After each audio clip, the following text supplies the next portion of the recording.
Jadi tuan-tuan yang dirahmati Allah Subhanahu wa taala, pasal apa tadi saya sebut Melayu Islam? Kita nak cerita sikit, nak sentuh berkenaan dengan Melayu Islam ataupun Islam Melayu ni. Pertama sekali kita kena tahu asal usul kenaan dengan bangsa Melayu.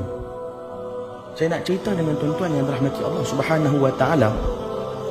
Bangsa Melayu ni satu bangsa yang cukup terkenal. Dulu ni disebut satu tamadun yang sangat agung.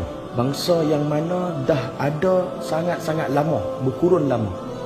Satu bangsa yang juga dikenali dengan penuh adat dan kesopanan. Bukan itu saja, bahkan satu bangsa yang sangat tinggi budi pekerti, yang sangat kuat mempertahankan agama, bangsa dan negara. Bahkan inilah satu-satunya bangsa yang mana mempunyai hanya satu agama, iaitu kalau kita sebut Melayu, mesti Islam. Sebab tu bila kita sebut tentang Melayu, benda pertama yang terdetik di fikiran kita adalah agama Islam. Ini kerana Melayu dan Islam ni tak boleh kita nak pisahkan. Berbilang bangsa yang ada di dunia ini, setiap bangsa tersebut mempunyai pelbagai agama. Tapi tak, bangsa Melayu tidak. Kerana hanya ada satu agama sahaja, iaitu agama Islam. Bangsa Melayu ini, kalau kita tengok daripada sejarahnya, bermula daripada alam kepulauan.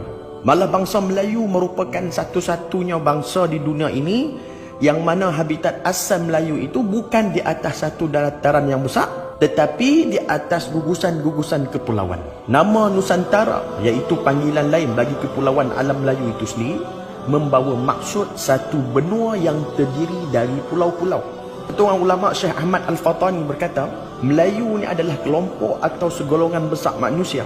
Negeri-negeri mereka adalah sesubur-subur negeri dunia. Satu orang tokoh yang disebutkan namanya Dr. Burhanuddin Al-Hilmi berkata bangsa Melayu adalah satu bangsa yang bersendiri di antara beberapa bangsa dalam dunia ini yang ada kawasan negeri. Tingkah laku, perangai dan kebudayaan yang bersendiri serta cara hidup dan sejarahnya yang tersendiri membezakan dengan lain-lain bangsa dari semenjak beribu-ribu tahun hingga ke hari ini, tuan-tuan yang dirahmati Allah Ta'ala. Jadi tujuan saya nak cerita kepada tuan-tuan semua yang dirahmati Allah Ta'ala, macam mana Islam mula-mula mai ke tempat kita. Dakwah Islam ni mula tersebar di alam Melayu sejak abad ke-7 Masihi lagi, iaitu abad pertama Hijrah, berterusan hingga abad ke-8 secara istiqamah oleh pedagang-pedagang ataupun pendakwah Arab ni. Walaupun belum ada kerajaan Islam yang terbentuk di alam Melayu pada abad ke-7 dan abad ke-8 Masihi, namun masyarakat Melayu ketika itu, terutamanya para pedagang, telah memeluk agama Islam.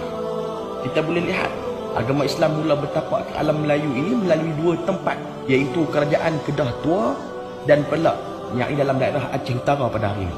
Melalui dua tempat inilah agama Islam terus berkembang dengan pesat di alam Melayu. Sebuah rombongan Islam telah mendarat di Perak sekitar tahun 820 Masihi. Salah seorang daripada rombongan tersebut yang bernama Said Ali bin Muhammad bin Ja'far As-Sadiq, yang merupakan Ahlul Bait, yakni keturunan Rasulullah SAW, yang berkahwin dengan puteri Perak yang bernama Puteri Makhdum Tanshuri. Maka dari pernikahan ini lahirlah zuriat daripada mereka ini yang bernama Said Abdul Aziz. Maka di situ terbentuklah kerajaan Islam yang pertama di alam Melayu, iaitu kerajaan Islam Perak sekitar tahun 840 Masihi, yang dipimpin oleh Sultan Ali bin Said Maulana Abdul Aziz, iaitu anak kepada Said Ali bin Muhammad bin Ja'far As-Sadiq dan puteri Makhdum Tanshuri.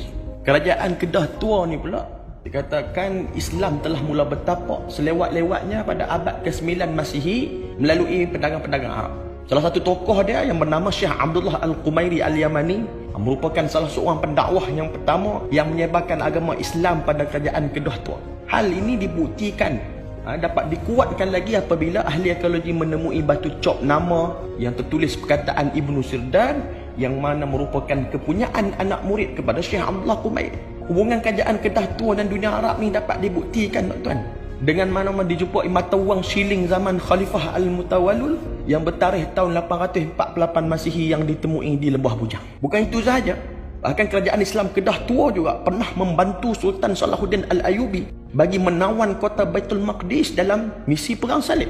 Kerajaan Islam Kedah Tua juga yang juga dikatakan turut menghantar bahan-bahan rempah kepada Sultan Salahuddin, kerana waktu itu bahan rempah sangat-sangat penting untuk mengawet bekalan makanan ketika mana peperangan. Kalau kita lihat pula, kerajaan Islam yang ada di Melaka pernah menghantar surat amaran kepada kerajaan Perancis, surat ancaman tuan-tuan, kerana waktu itu dikatakan kerajaan Perancis hendak menyerang kota Makkah. Sultan Melaka ketika itu menjalankan tanggungjawabnya dengan mengarahkan askarnya, sekiranya Perancis tak mau tarik balik ataupun membatalkan hasrat mereka untuk menyerang kota Mekah, maka Sultan Melaka akan perintahkan askarnya untuk membunuh semua pedagang daripada Perancis. Dengan berkat usaha ini, hal ini menyebabkan kerajaan Perancis batalkan hasrat mereka untuk menyerang kota Mekah. Pada zaman kegemilangan Islam Melayu Melaka, berlaku satu peperangan antara Melaka dan Portugis, yang mana merupakan perang yang pertama dalam kerajaan Islam alam Melayu. Ketika mana Melaka diserang Portugis, masa tu para ulama Kesultanan Melayu Melaka ni membakar semangat para mujahid di Melaka untuk bangkit melawan dan menentang Portugis. Salah seorang ulama yang bersama-sama dengan rakyat Melaka ketika itu dalam menyerang Portugis ni ialah Maulana Sadar Jahan, yang merupakan penasihat utama Sultan Ahmad, putera kepada Sultan Mahmud Shah. Di samping tu, kerajaan Islam Demak juga turut membantu Melaka dalam memerangi Portugis. Angkatan tentera kerajaan Islam Demak juga turut dianggotai oleh para alim ulama, antaranya Sunan Kalijaga dan Sunan Kudus. Bahkan Sunan Kudus sendiri turut menjadi panglima angkatan laut dalam misi menyerang Portugis di Melaka. Selain itu juga, kerajaan Islam Aceh juga hantar angkatan tentera, hantar bantuan yang mana dipimpin oleh Syekh Samsuddin Al-Sumatrai bagi membantu Melaka menyerang Portugis, yang mana mengakibatkan Syekh Samsuddin telah syahid dalam peperangan ini dan dimakamkan di Kampung Ketek di Melaka. Kita boleh lihat juga antara peperangan lain yang berlaku di antara Kedah dan Patani menentang Siam. Perang ini juga dipelopori oleh banyak alim ulama kita. Antara ulama masyhur yang memimpin jihad menentang Siam ketika itu adalah satu yang bernama Syekh Abdul Samad Al-Falimban, Syekh Daud Al-Fatani, Syekh Wan Mustafa Al-Fatani, atau lebih masyhur dengan panggilan Panglima Tok Bendang Dayak, Syekh Wan Abdul Qadir, Syekh Muhammad Mas'ud Al-Banjari dan ramai lagi tuan-tuan. Ketika perang ni berlaku, Syekh Abdul Samad Al-Falimban ni waktu tu duk ada di Mekah. Bila dapat surat daripada adiknya, iaitu Syekh Abdul Qadir bin Syekh Abdul Jalil Al-Mahdani ni, yang mana merupakan mufti dari Kedah ketika tu, Syekh Abdul Samad terus balik. Sebab apa? Sebab nak bersama-sama berjihad menentang Siam ketika itu. Pada perang yang pertama, Kedah dan Patani telah memperoleh kemenangan. Bahkan Syekh Abdul Samad seterusnya berjuang lagi di Patani dan akhirnya syahid, terkorban di medan perang. Seorang lagi ulama yang turut syahid ialah Syekh Mas'ud Al-Banjari. Beliau juga syahid di medan perang di Kedah. Bahkan di Kelantan juga tuan-tuan yang dirahmati Allah Subhanahu Wa Taala, gerakan menentang penjajah Inggeris juga diketuai oleh seorang ulama yang bernama Tuan Haji Mat Hasan bin Panglima Munas, ataupun kita hari ini lebih kenal dengan gelaran Tok Janggut. Tok Janggut ni dipimpin pasukan jihad dekat Pasir Putih ni, dan sampai dia berjaya menawan pejabat pentadbiran British dekat Pasir Putih.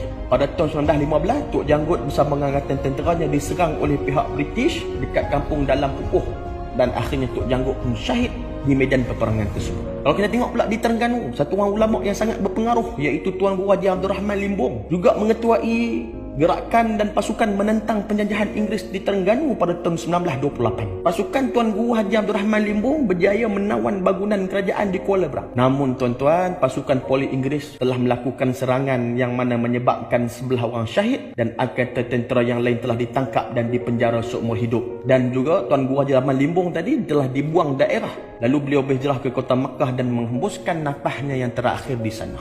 Inilah cerita yang saya sebutkan tadi kepada tuan-tuan yang dirahmati Allah Ta'ala, menunjukkan bahawa betapa semangat Islam, jihad yang ada dalam diri ulama-ulama dan juga nenek moyang kita terdahulu, yang mana membangkitkan semangat mereka demi menjaga tanah air dan juga bangsa ini daripada unsur-unsur atau pengaruh dan penjajahan. Untuk apa? Untuk memberikan keselesaan kepada kita hari ini. Ini semua adalah perjuangan kerana Allah Subhanahu Wa Taala demi menjaga agama, bangsa dan negara. Inilah perjuangan orang dulu-dulu, yang mana barisan para alim ulama dan juga orang awam semuanya turut bersama-sama berganding bahu, bekerjasama dalam nak mempertahankan tanah air dan juga mempertahankan bangsa kita, yang mana tidak mahu kita terus ditindas dan dipijak serta dihina.